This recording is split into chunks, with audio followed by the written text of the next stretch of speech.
Hello, friends. Welcome to our YouTube channel. Please do like, share, subscribe, and comment for more videos. Today, we are discussing about giants in SQL. Especially, we are talking about inner giant today. Uh, Whoever is watching this video, I think most of the guys are aware about giants in SQL.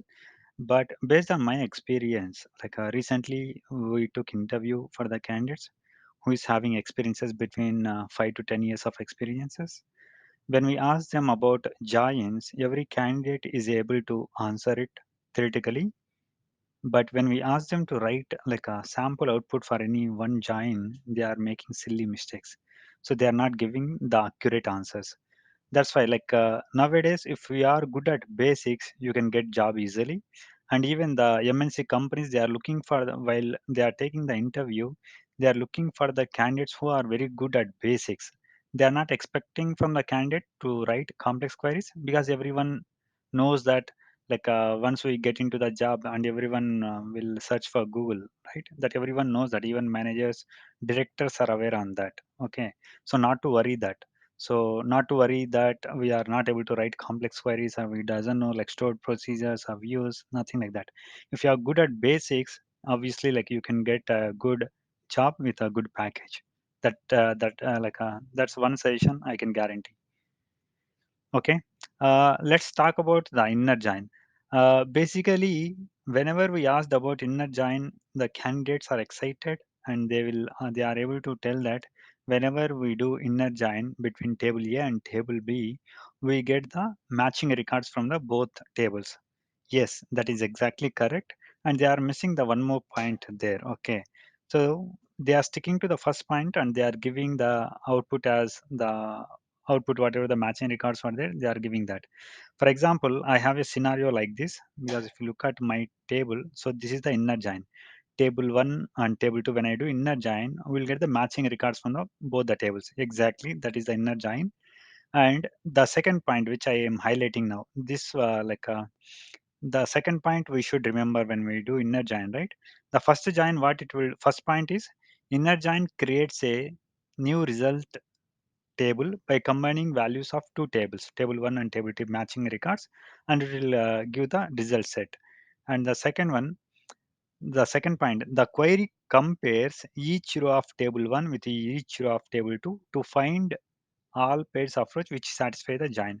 Since if you look at my query here, I'm doing select star from student table inner join teacher table on ID column, student.id equal to teacher.id.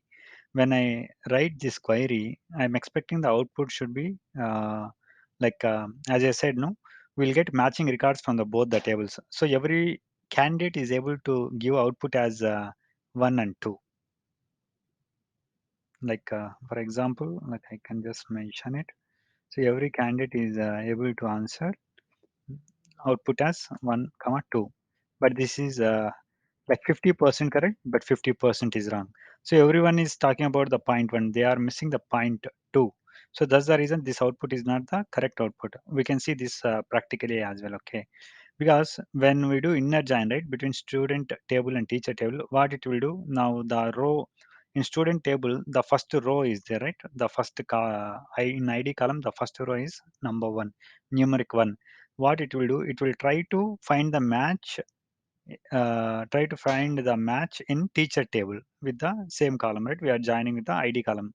So when it try to find the match in teacher table, it is there in row number 1 and row number 2 in teacher table. So we'll get output as twice. So the expected output what we get is, when we do inner join on table A and table B, we'll get 1 1. And again there is a one more in at second row on student table, there's a 1 is there, right? Again it will try to find the match between student table and teacher table. Again it will try to find match. Here you can see 1 is matching with row number 1 and row number 2 in table B. So again you will get output as 1 and 1. And again the third row is there, right? 1, numeric 1. Again it will try to find the match in teacher table for ID column. You can see 1 is matching with first row and second row. So again you will get data output as 1 and 1. Once this three rows are completed and the final row was 2, when the numeric 2 is trying to find match in teacher table. It is finding only one match. So that is here row number 3. So you will get output as this one. This is the expected output. When we do inner join, this is the expected output. Total how many rows we get? 1, 2, 3, 4, 5, 6, 7 rows will get it as output.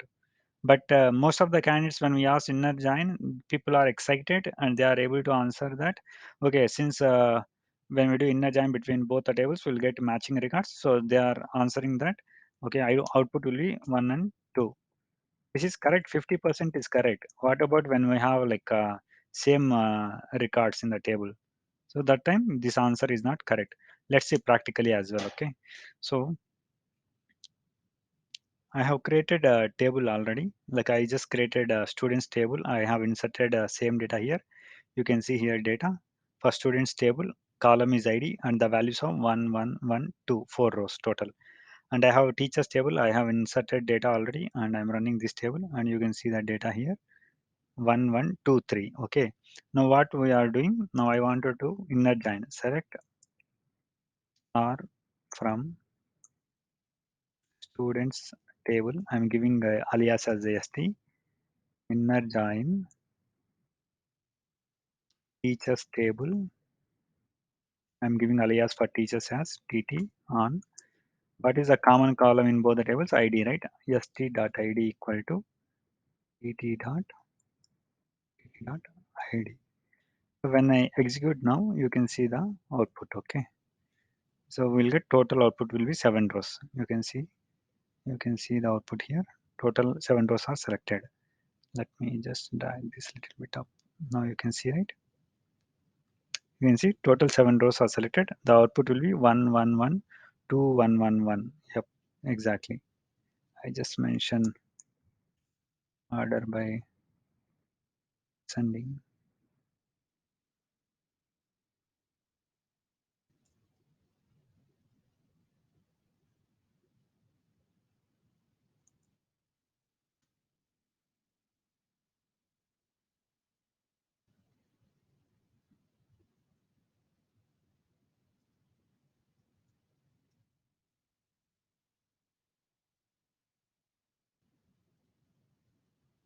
Yep. So you are getting total 7 rows. And you can see the output here. Whatever we mentioned earlier, that is the same output. Okay.